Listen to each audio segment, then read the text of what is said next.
Assalamualaikum warahmatullahi wabarakatuh. Salam Pramuka, salam sejahtera untuk kita semua. Halo kawan-kawan penegak Jawa Barat, saya Selmi Nur Oksprimi Effendi, Ketua Dewan Kerja Daerah Jawa Barat. Kali ini kita akan membedah tentang wadah pembinaan penegak. Apakah kawan-kawan semua sudah mengenal dengan dekat apa ini wadah pembinaan penegak? Nyatanya, wadah pembinaan penegak ini tidak familiar, juga tidak populer di kalangan penegak. Apakah kawan-kawan semua sudah mendefinisikan kegiatan kepramukaan ini sebagai suatu kegiatan anggota pramuka dengan cara yang paling tepat? Atau justru kita malah terjebak akan pergeseran makna sebagai dampak dari arus globalisasi, juga dampak pandemi selama 2 tahun terakhir? Apakah kepramukaan ini hanya tentang berkemah? Atau hanya karena pramuka, pada akhirnya teman-teman jarang mandi dan akhirnya dilabeli seorang kokonat? Selamat datang di Gladian Pimpinan Satuan Daerah Jawa Barat tahun 2022.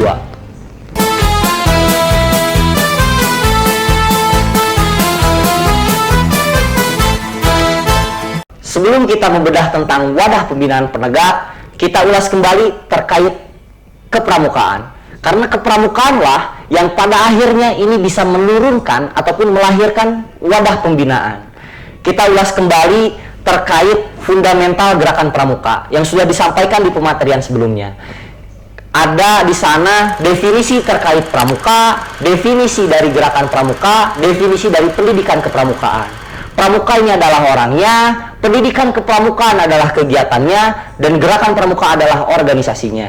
Oke, saya akan bercerita sedikit tentang buku Scouting for Boy yang ditulis oleh founding father kita, Bapak Pramuka Dunia, Baden-Powell. Di mana di buku ini akhirnya saya menemukan makna pramuka itu sendiri. Jadi sebuah catatan yang sangat penting. Apa yang akan saya sampaikan ini berdasarkan dari beberapa literatur yang sudah saya baca.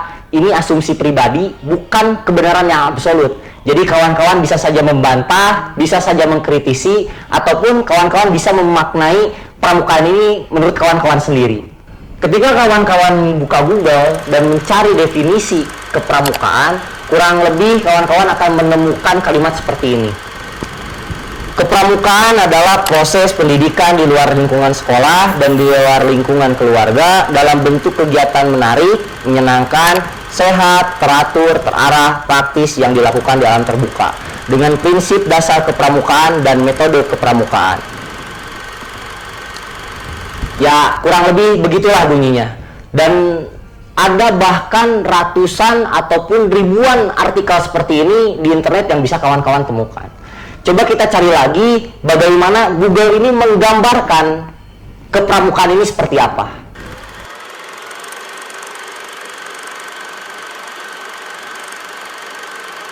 Ya, biasanya digambarkan seperti itu. Tali temali, baris berbaris, berkemah, yel-yel, survival, first aid, dan banyak yang lainnya. Hingga membuat organisasi kita ini bersifat universal. Alih-alih universal ini berdampak baik, karena seorang pramuka bisa memiliki banyak keahlian, atau justru tidak profesional dalam satu bidang pun. Dan bahkan bisa membuat persepsi publik ini bias akan makna seorang pramuka.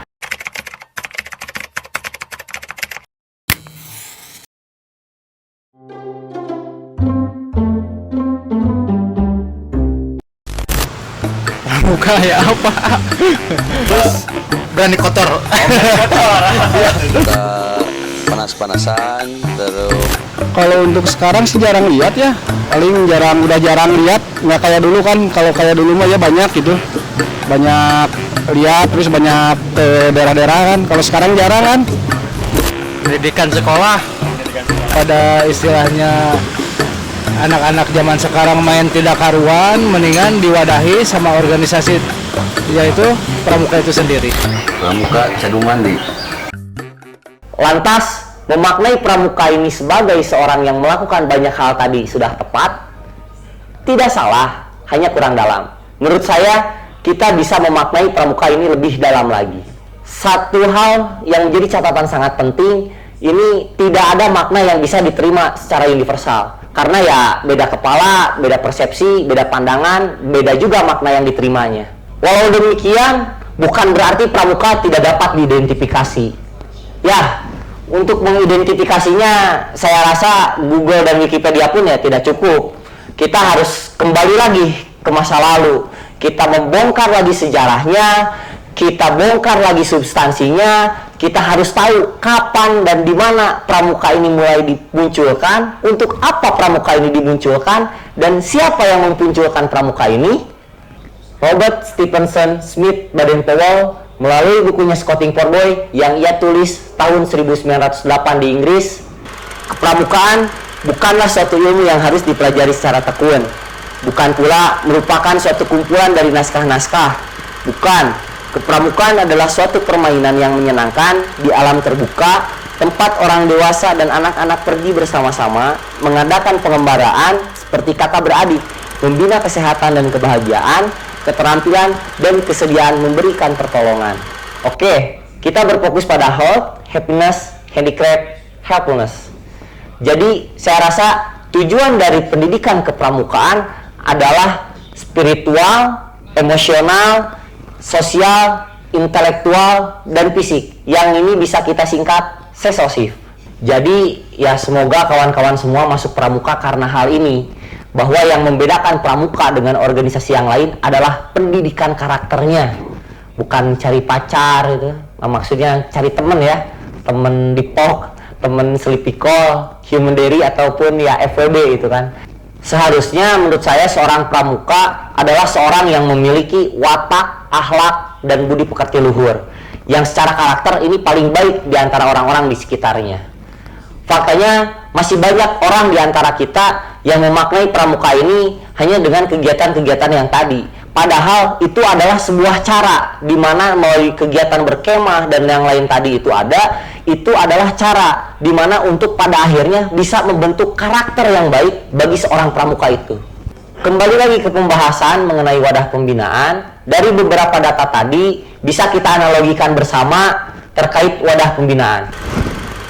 Jika kita anggap Anya Geraldine adalah seorang pramuka penegak, karena dia ingin menuju tujuannya, yakni misalkan Pulau Bali yang memiliki sesosif tadi, karena jaraknya yang cukup jauh, maka Anya Geraldine perlulah sebuah kendaraan untuk mencapainya.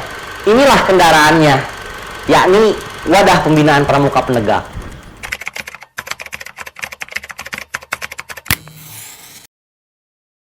Untuk mencapai tujuannya tadi, perlulah suatu proses, di mana bahan bakarnya ini adalah pendidikan kepramukaan dan kendaraannya ini adalah wadah pembinaan dengan syarat dan ketentuan metode kepramukaan dan prinsip gerakan pramuka. Sisanya tinggal kawan-kawan pilih ingin menggunakan kendaraan yang mana, Vespa Matic, KLX, Mercy, Ferrari, atau kereta api. Nah, yang ini akan kita bahas nanti. Sebelum itu, karena dari setiap wadah pembinaan ada peraturan atau petunjuk penyelenggaraan yang mengharuskan setiap anggotanya ini aktif di gugus depan. Kita kembali lagi ke analoginya. Maka yang kita tadi analogikan Anya Geraldine untuk menggunakan beberapa kendaraan, ini perlulah SIM atau tiket. Ya, kita anggap ini bukti keterampilannya adalah Bantara. Berarti Polres dan pos penjual tiketnya ini adalah gugus depan Anya Geraldine. Jadi, jika kawan-kawan ingin berkecimpung di wadah pembinaan, saya harap kawan-kawan semua, kalau dalam bahasa Sundanya ini, tong poho kapurodaksi. Artinya, jangan kacang lupa kulitnya. Bahkan, di sini kawan-kawan semua harus tetap mendapatkan pembinaan di gugus depan. Berdasarkan petunjuk penyelenggaraan tentang pola mekanisme pembinaan pramuka penegak dan pandega nomor 176 tahun 2013, kegiatan kepramukaan untuk penegak ini harus berprinsipkan dari, oleh, dan untuk pramuka penegak itu sendiri dengan pengawasan orang dewasa atau pembina di sini. Untuk mengimplementasikan poin di atas, tentu perlulah sebuah wadah ataupun tempat bagi seorang penegak ini untuk mengekspresikan dirinya dengan catatan sesuai dengan 3 prinsip pembinaan, yaitu bina diri, bina satuan, dan bina masyarakat. Dari ketiga hal tadi, tentu kita bisa mengklasifikasikan apa saja yang menjadi wadah pembinaan bagi pramuka penegak. Di antaranya ada ambalan, ada satuan karya, ada dewan kerja. Oke, akan kita bahas walaupun tidak secara detail dan mendalam terkait ambalan, Satuan Karya dan Dewan Kerja, tapi tenang saja, nanti akan saya spill juga terkait dasar-dasarnya.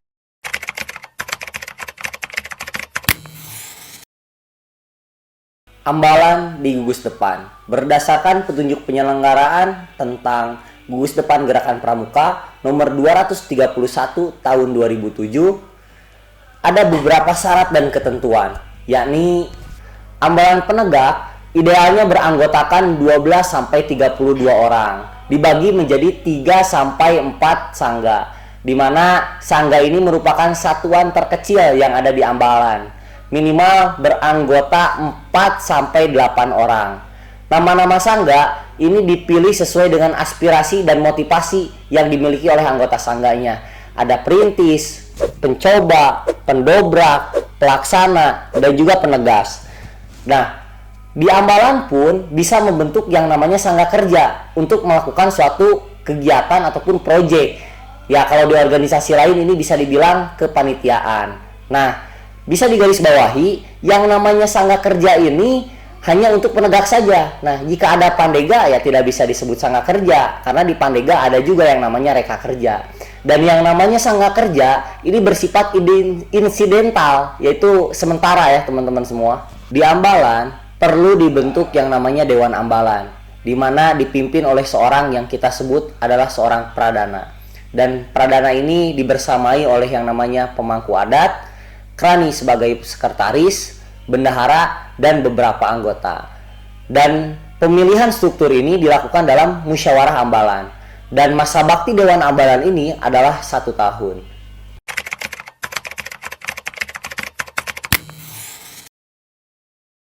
Satuan Karya Pramuka didasarkan petunjuk penyelenggaraan tentang Satuan Karya Gerakan Pramuka nomor 170A tahun 2008. Satuan Karya Pramuka atau kita singkat SAKA adalah wadah pendidikan dan pembinaan guna menyalurkan minat, mengembangkan bakat, dan menambah pengalaman bagi pramuka, penegak, dan pandega dalam berbagai bidang ilmu pengetahuan dan teknologi serta keterampilan. Dalam satuan karya ada beberapa ketentuan umum, di mana satuan karya ini bisa dibentuk oleh kuartiranti disesuaikan dengan minat dan bakat pramuka, penegak, dan pandega yang ada di wilayahnya. Serta pengesahannya ini ada di kuartir cabang. Dan bila kuartir ranting belum bisa membentuk satuan karya, ini bisa juga dibentuk dan disahkan oleh kuartir cabang itu sendiri sesuai dengan minat dan bakat yang ada pada penegak pandega di wilayah tersebut. SAKA idealnya beranggotakan 10-40 orang, di mana seminimal-minimalnya ada 2 krida di sana. Dalam satu krida beranggotakan 5-10 orang, disesuaikan dengan kebutuhan krida itu sendiri. Juga krida ini merupakan satuan terkecil yang ada di SAKA, seperti halnya sangga yang ada di ambalan. Nah, di dalam SAKA pun ini perlu dibentuk yang namanya Dewan SAKA untuk mengurus ataupun mengelola kegiatan SAKA ini sehari-hari. Nah, Dewan SAKA ini terdiri dari ketua, sekretaris, dan bendahara. Dewan SAKA ini dipilih melalui musyawarah SAKA, di mana Dewan SAKA ini memiliki masa bakti selama 2 tahun dan maksimal menjabatnya ini selama 2 kali.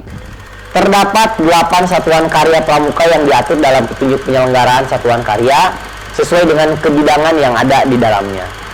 Ini diantaranya ada Saka Bahari untuk bidang kebaharian, ada Saka Bakti Husada untuk bidang kesehatan, ada Saka Bayangkara untuk bidang kebayangkaraan, ada Saka Dirgantara untuk bidang kedirgantaraan, ada Saka Kencana untuk bidang kependudukan dan keluarga berencana, ada Saka Taruna Bumi untuk bidang pertanian, ada Saka Wana Bakti untuk bidang kehutanan, ada Saka Wirakartika untuk bidang matra darat. Berdasarkan petunjuk penyelenggaraan satuan karya, ini sudah berkembang SAKA di tingkat nasional, ada penambahan 3 buah SAKA. Ini ada Saka Pariwisata, ada Saka Widya Budaya Bakti, ada Saka Kalpataru untuk bidang lingkungan hidup. Juga di kuartir daerah Gerakan Pramuka Jawa Barat ini berkembang 2 satuan karya terbaru, ini disebutnya Saka Lokal. Nah, Saka Lokal tingkat provinsi di Jawa Barat ada Saka Adiasta Pemilu untuk bidang pengawasan pemilu, juga ada Saka Telematika untuk teknologi dan informasi. Berdasarkan satuan karya yang sudah berkembang di Indonesia dan juga di Jawa Barat, dan juga berdasarkan petunjuk penyelenggaraan satuan karya, apakah menurut kawan-kawan semua ini sudah relevan dan cukup untuk menampung minat dan bakat pramuka penegak dan padega yang ada pada hari ini?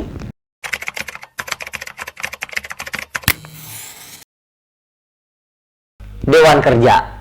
Dewan Kerja adalah wadah pembinaan dan pengembangan kaderisasi kepemimpinan di tingkat kuartir yang beranggotakan pramuka penegak dan pramuka pandega putri putra sebagai bagian integral dari kuartir dan berkedudukan sebagai badan kelengkapan kuartir yang diberi wewenang dan kepercayaan untuk mengelola pembinaan dan kegiatan pramuka penegak dan pandega. Arti kaderisasi di sini mengartikan bahwa Dewan Kerja sebagai wadah kaderisasi bagi pramuka penegak pandega sebagai generasi penerus untuk menjadi pengurus gerakan pramuka di masa yang akan datang. Dan karena keberadaannya ini ada di tingkat kuartir, maka Dewan Kerja ini bersifat teritorial atau kewilayahan. Jadi di tingkat ranting atau kecamatan ada yang namanya Dewan Kerja Ranting. Di tingkat kabupaten kota ada Dewan Kerja Cabang.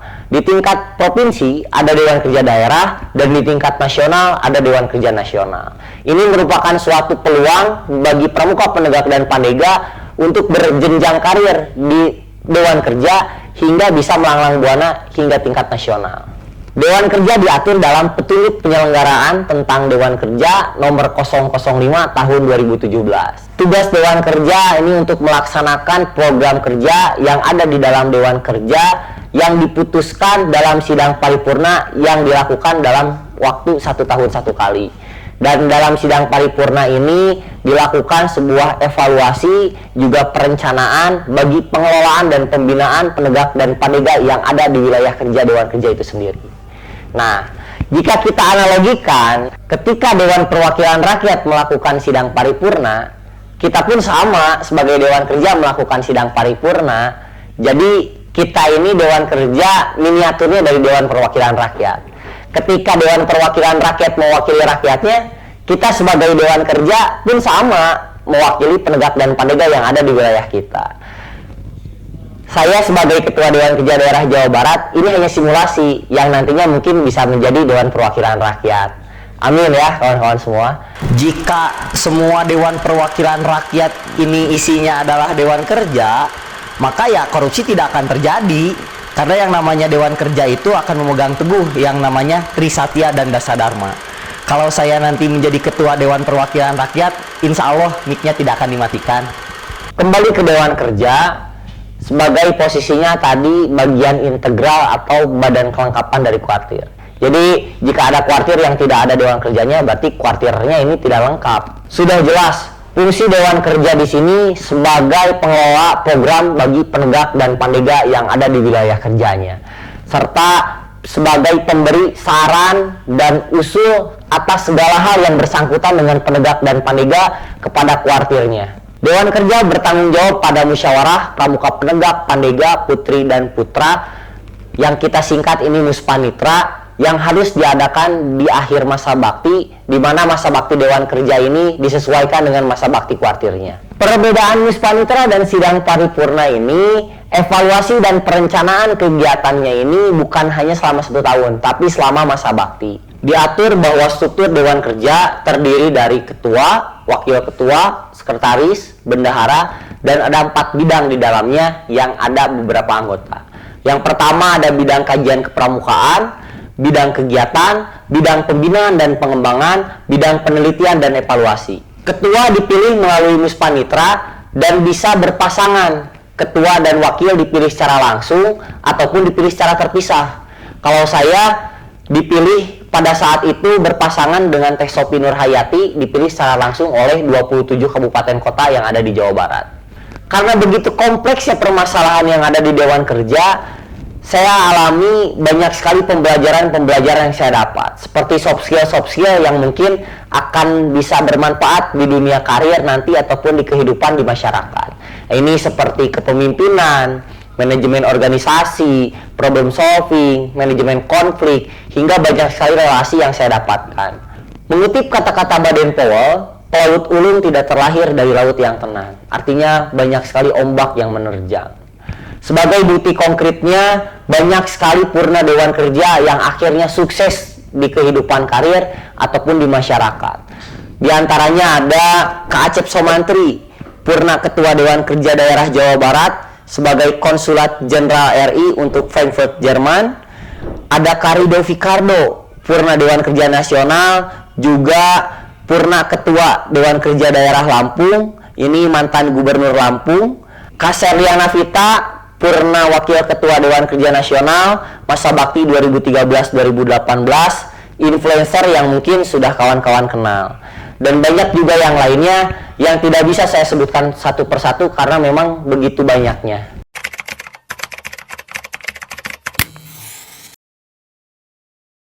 Oke, sekian dari saya. Semoga konten ini bermanfaat, bahkan bukan hanya untuk kegiatan ini saja. Dan jika kawan-kawan sukai, bisa di-share agar kita semua bisa berbagi ilmu pengetahuan. Walaupun saya sadari karena keterbatasan, tidak semua detail dibahas secara mendalam. Biarkan ini berkembang oleh kawan-kawan semua, bisa dikaji lebih dalam lagi, bisa kawan-kawan pun lakukan riset yang lebih dalam, bisa di-share di kolom komentar, dan semoga saja ini bisa menjadi pemantik untuk mengisi ruang-ruang diskusi yang ada di gugus depan. Mohon maaf jika ada salah-salah kata. Wabillahi taufik wal hidayah. Wassalamualaikum warahmatullahi wabarakatuh. Salam Pramuka.